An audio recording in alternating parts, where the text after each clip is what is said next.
welcome back to the Spa Marketing Made Easy podcast. We are diving into Shopify today, but not Shopify where it's kind of these e-com first business. We're really starting going back to the fundamentals, Shopify for beginners. There's a lot of CEOs in our world that have been influenced and inspired by Gamal, who we've had on the show a lot, that are really wanting to build these kind of e-com empires, really looking at it almost as this secondary business, this whole big thing. And that's great, wonderful opportunity. We are set up for success in spas to go that route. But there's a lot of spa owners out there that are really just wanting a more simplified version of this. And what is something where I think you were saying service first, e-com second, where it's really just how can we serve our existing clients and patients where they're at? That's right? That's right. Yeah. The way I would look at it is like low-hanging fruit for your business. If you are the spa that already has a service-based business, you have people every day coming in to your brick and mortar store, and you haven't maximized the product side of your business. It's a whole nother revenue stream for you that you may not have focused on. That's what this podcast is going to be about. I think that there's a big audience out there. We talk with a lot of spas that fit into this category where we're looking to add a new revenue stream. How do we do it? What are the steps? And, the idea that came for this show was because I hear from a lot of your clients and podcast listeners that are really excited. They want to start a store. I have someone in mind right now, but that wanted to get a shop built. And so we started the process. And as we started working through that process, there were questions that came up, like what carrier are you going to use for shipping, et cetera, just several things. And that hadn't been thought through. They didn't know what products they were going to use. And so there's more than just creating the store. You can't just create it and people come. There are things that you need to think about before you even do that. And so hopefully this episode can help with that. When I think about e-com, the first thing that I'm asking is kind of that. What are you looking to accomplish? What is going to be a success? Are we looking for $1,000 a month in additional retail revenue? Are we looking for $10,000 a month, $100,000 a month? What is the scale that we want to take this? How much time and money investment do we have? And I think that, just starting with thinking about our clients and thinking about our patients and saying, what's going to make it the most convenient for them? And every single practice, whether you want it this way or not, we have those clients that come in quarterly. Sometimes they're coming in twice a year. They love what you do. They, all good things. It's just not their commitment to come in every single month. Doesn't mean that we need to push them out as clients by any means, but if we can make purchasing products from us that we recommend as easy and convenient as it is to order it online, whether that is, everybody hates ordering products on Amazon, but Amazon shows up at your doorstep. I'm here in DC. Sometimes it's the same day.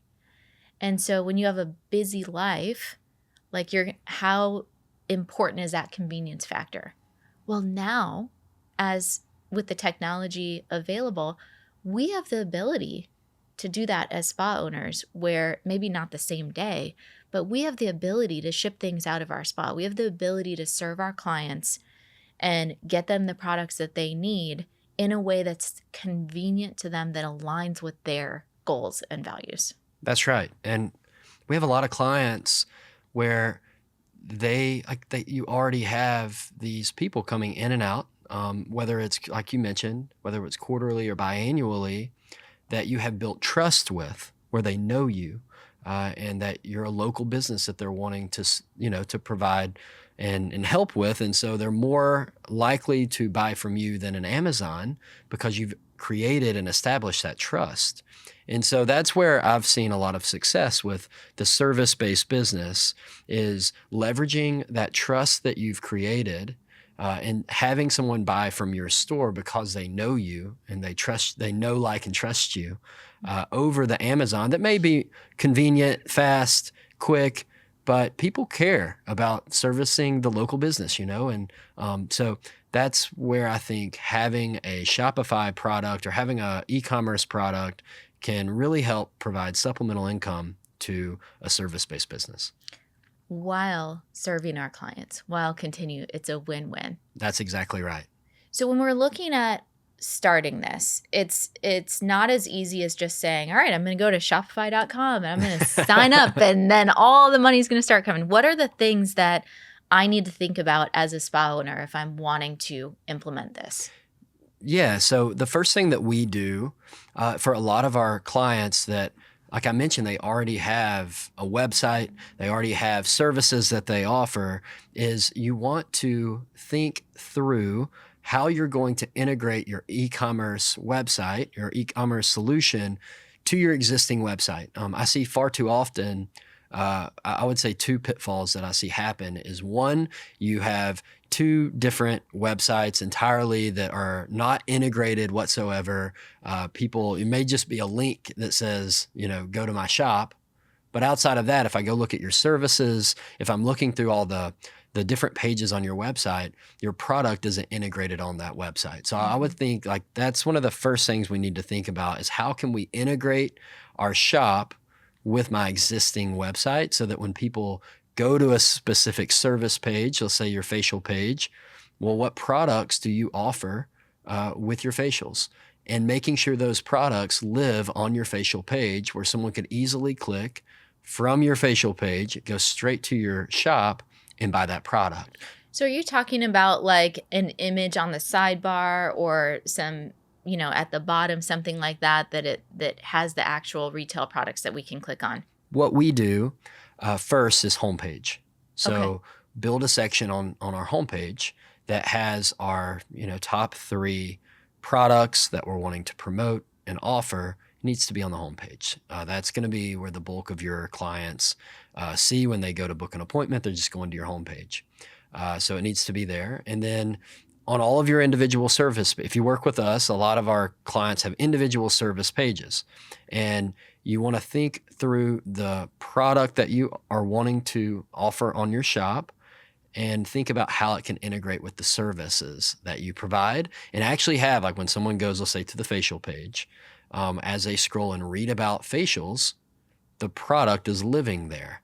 And it makes it really easy for someone to click and go over to the actual shop. So right in the middle of the page, not on the sidebar, but like as someone is consuming content, it's right on the page to make it really easy for someone to get. Because at the end of the day, you're wanting to you've already got these people coming to your website every day. You want to funnel that traffic from your site to your shop, because that's how you're going to sell more product, is just getting people to the shop. You can't just build it and people will come. I think that's the misstep that spas make a lot of the times, is they're like, I want to shop, and if I create it, I'm going to get all this revenue.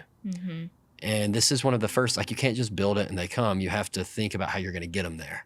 And that's one way to do it. With the Shopify stores, what we're seeing, if my website is addoaesthetics.com and I click on that product, it'll say shop.addoaesthetics.com or something like that, right? So it's still, or is it something totally different? No, it depends on what platform your website is built on. For us, we work out of WordPress for our service side of the house. So like if you're a spa and you're wanting to show up for facials near me, we found that WordPress is a great content management system to be competitive in Google. But for our shop, like Shopify is fantastic for e-commerce. It's simple, it's easy, and we prefer Shopify for our e-commerce side. And so we'll create 2 different platforms, your Shopify website and a WordPress website.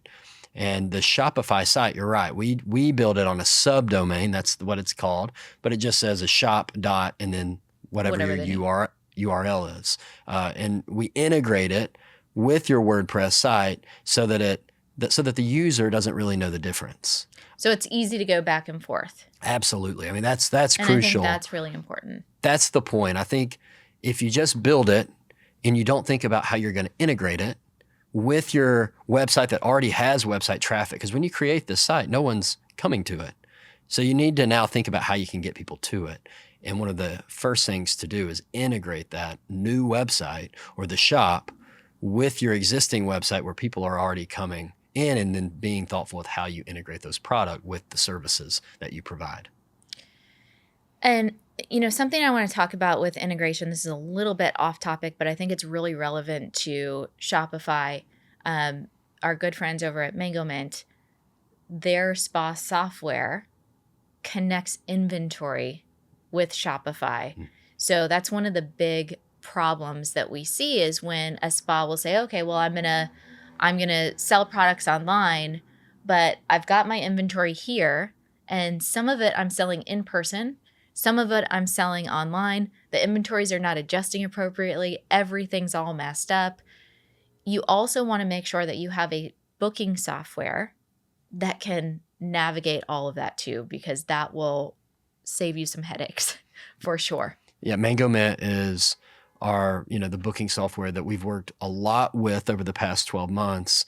And you're right, they make it easy, it's integrated, and that really helps on the production side, or the actual, like when people buy now. I think a lot of spas don't think through, like, now someone's purchased, now what? And like, They bought it, great. Now I actually have to send it to them. How do I do that? I mean, that was the example that had, the whole purpose of this podcast was having someone that we build this shop for, and like, what carrier are we going to use? Oh, I have to ship this. That's right. And you also, like, there's just a lot of different things that we need to think about. Do you have a return policy? Oh, I haven't even thought about that. So it's just little things that you may not have considered that need to be considered if you're going to start an e-commerce website.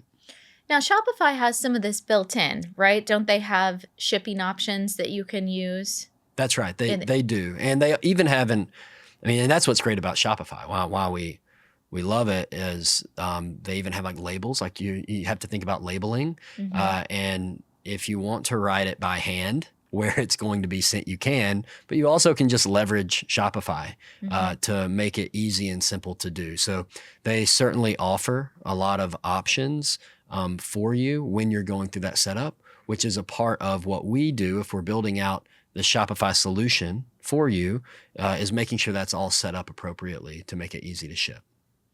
Yeah, I know for us, when we started shipping, we don't sell anything online, but we ship a lot of stuff to our students, and figuring out that process, it was something that was never top of mind. And I'm like, how do I mail all this stuff? What boxes do I put it in? And how do I get a label printer? And now that we finally have our rhythm, it works, but it's not something I think that's top of mind especially when you're a service provider, thinking about like, all right, I'm used to someone coming in and seeing me. Now, how do I make this package an extension of our spa so that when it shows up, it's in, it still can help provide that experience as well. There's all these little details to create that experience. Yeah. And what is cool about Shopify, so one of the things that we've done as we've prepared for this podcast was we created a checklist of what are the things that we need to think about before we start our e-commerce solution. So if you don't have an e-commerce website and you're considering offering that, if you download the checklist that is connected to this podcast, we've actually created a checklist 1, 2, 3, 4, 5 to make it really easy and simple for someone. I love a checklist. Yeah. And then what we found though, as we did that research, which is really cool that Shopify does, but they have all of these educational videos that they've created on all the different topics that, like, how to ship, how to choose carriers. And so what we've done is we've captured those videos that they've created and we've linked them to the checklist so that as you're working through the checklist and you're like, well, I'm not sure how to do this component of it, you can just click on the Shopify video that they've created, and it makes it really simple and easy for you to kind of educate yourself to prepare you to offer e-commerce to your business. So we've got spa owners listening right now. They're saying, okay, I'm interested. I'm thinking about this. How much of a time commitment do you think it is? You know, how long does it take you guys if they wanted to go with you guys to actually build the site piece of it compared to the work that needs to go in? If it's just another vertical in the spa, right? We're not trying to create a new business here. We just want to, maybe we want to sell 5,000 a month in retail. Yeah, I think, if it's not private label, if it's something like you're selling other product brands, the first thing that, and you asked me time, but it does depend, like, do you already have an high def like imagery? We've got to have that. Oh, yes. That's so important. One of the first clients that we've started working with Shopify, like they didn't have high def imagery for some of their product. And it significantly impacted the sales that they were seeing for the product. And then once we were able to update to a better image, people were purchasing at a higher rate, obviously. But that's something that you need to collect and organize. It's like, what product am I going to sell? And I always say start simple. You don't have to have 100 products in the beginning. I would think about your most popular services. Again, you're wanting to connect your service business to the product. Even looking at like your top 10 SKUs and just starting there. Absolutely. But yeah, keep it simple. Make sure then when you have your SKUs that you get access to all of the imagery, and having that ready before you even start the website build, or at least knowing where to go and getting it. Because if after you give that to us, it takes us about 3 to 4 weeks. So we can create the Shopify site rather quickly, but a lot of the times we need things to create it. And then when we ask people for it, they haven't even thought about it. And that's a good example. I think the imagery, don't let that scare you, because you can order a light box on Amazon and pretty inexpensive that you can take really great photos with your phone. And you can also, at the library, most public libraries, I know at least in my area, they have light boxes. They have like a business center in the libraries that you can rent those boxes or check out those boxes and do the images that way. So the phones today are really advanced. So it doesn't have to be like, oh, great, I have to hire a photographer and do a photo shoot and do all of this. No, lighting is such an important piece. Get the light box, take the photos with your phone. Portrait mode is everybody's friend, and start there. And even a lot of the brands that you offer and sell, go there first because you may not even have to do that. They may already have professional imagery, but not all of them do. And that's where it really depends from one business to the next. And we always that's the first thing that we ask is like, do you have high def imagery? But go to the brands and see if they have it. A lot of the times they already have that packaged up that they can give to you, that you can give to us or give to whomever is helping you build the site. But high def imagery is a really important component. Speaking of brands, one of the objections that we get a lot with Shopify is a lot of the brands don't want their products sold online. And so they will say, well, you can do it behind a members only paywall or something like that. Is that easy to do in Shopify? It is. It's not difficult. And what I'll even say is a lot of other brands, what I've seen is they want to create, like they'll do drop shipping for you, where they create a page on their website. And we do this for a lot of our spas where it just links out from their site and it refers them over to your own page that brand has created. And the reason why they do that, they make it easy on you, but then they also take a component of the profit. They just pay you a percentage as like a referral fee. And so one of the benefits, I always say that's great for starters. Like if you don't want the e-commerce yet and to deal with it, drop shipping and finding those brands that will do that is great, but you're gonna pay for that. They're not giving you the full benefit of the profit. And so I always suggest like finding brands that will, I think finding the right brands that will work with you and so that you can offer them on a shop really helps you. If you're looking to build supplemental income, you've got to find the brands that will be friendly and work with you on your Shopify site. Yeah. Agreed. I know that comes up a lot, and I understand both sides, but I think that ultimately, if the spa owner is able to grow her practice, the product company is going to benefit. That's right. No, I mean, absolutely. Absolutely. But it's honestly though, I've found as we've gone through this that you would be surprised. A lot of these brands prefer to keep it on their website, drop shipping to maximize profits.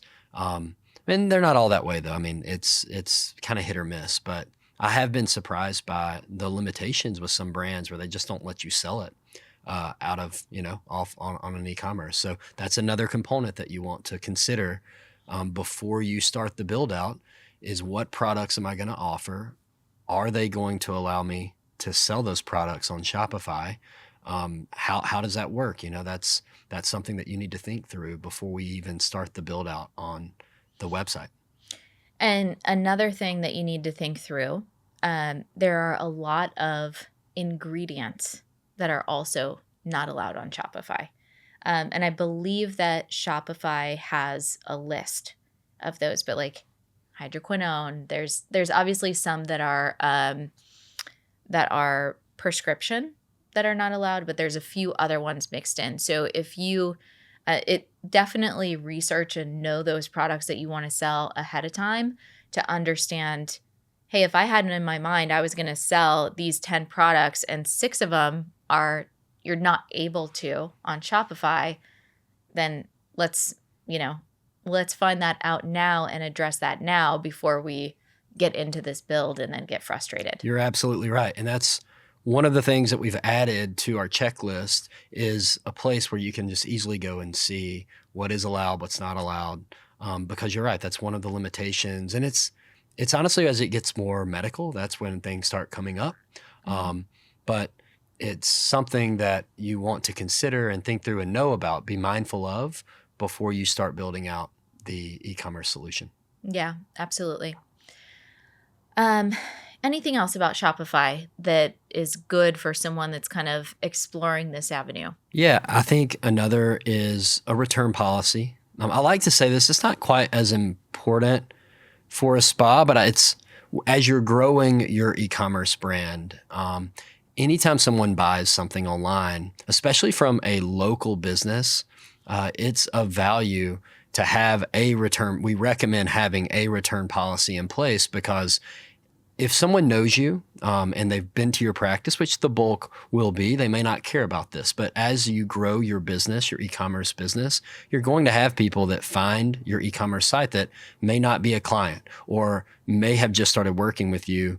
And if they're looking to buy product, anytime that you've gone to a website that you're not familiar with, that's not an Amazon, that's not a trustworthy source, before I buy, a lot of times I go look at my return policy. Mm-hmm. And just as and it's very rare that I actually return the product, but having thought through that and having it in place is of help to build trust with the user to get them over the hump of buying. As I was doing research on this, I found that 30% of the time, if you don't have a return policy in place, people will drop off at checkout.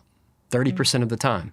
And so that is something for you to consider and make sure that you thought out is, am I willing to have a return policy? What's that return policy going to look like? And that's another component. Another that you need to think through is shipping. Yep. That was what was coming to mind for me because we're so used to free shipping now. Exactly. That was the other component is, are you going to charge for shipping? Is it going to vary? Like, are you going to have a flat rate?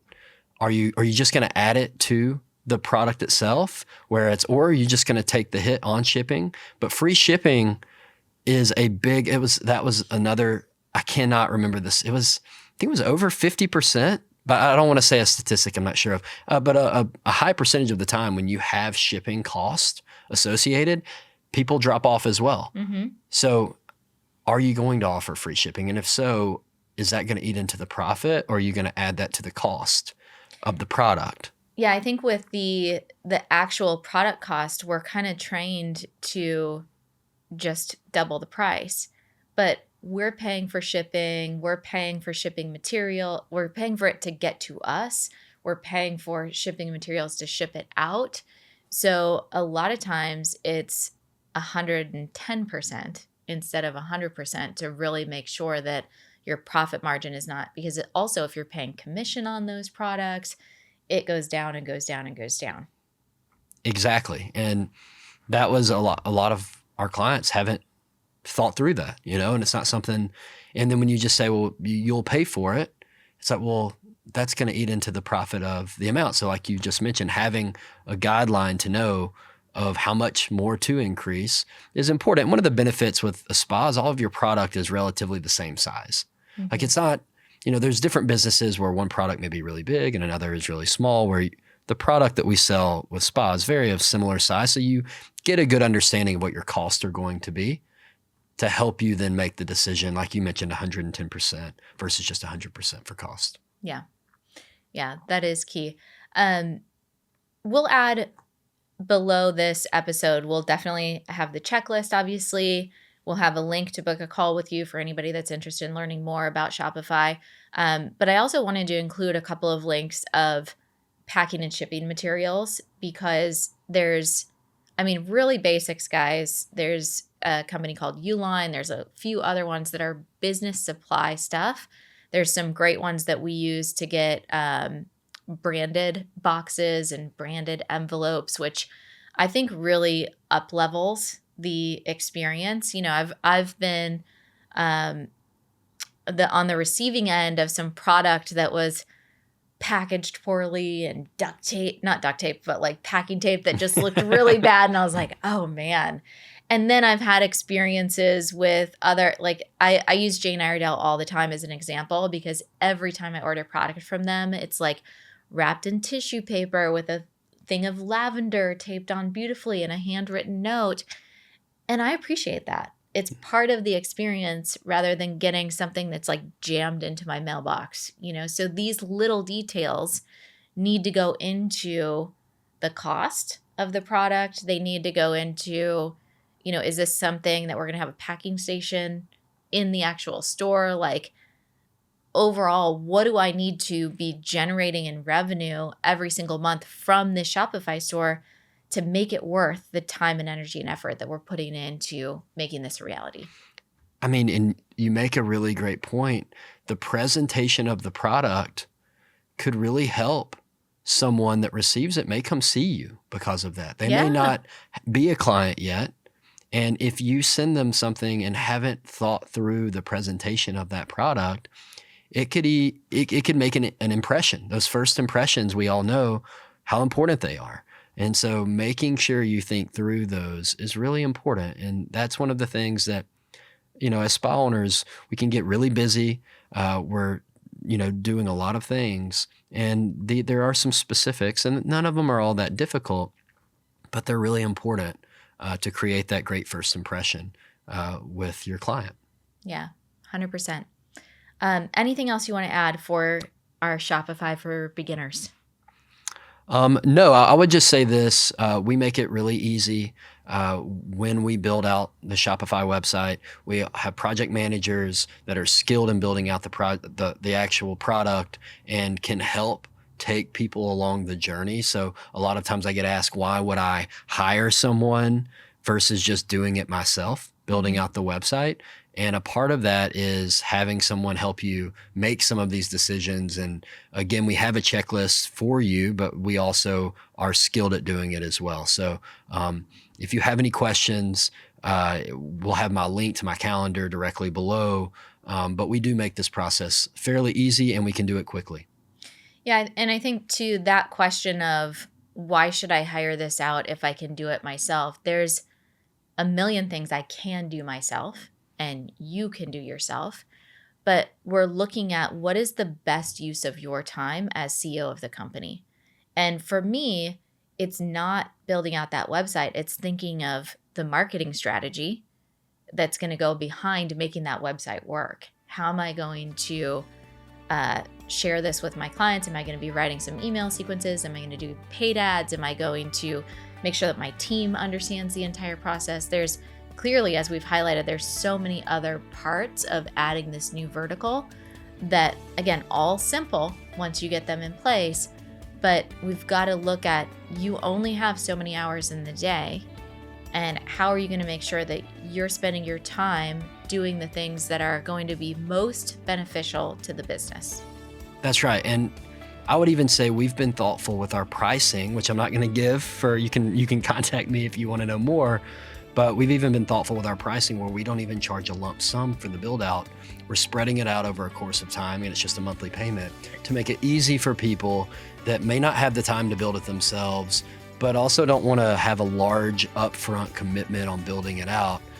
We make it where it's just a small monthly payment to simplify the process and make it easy for people to get e-commerce solutions built.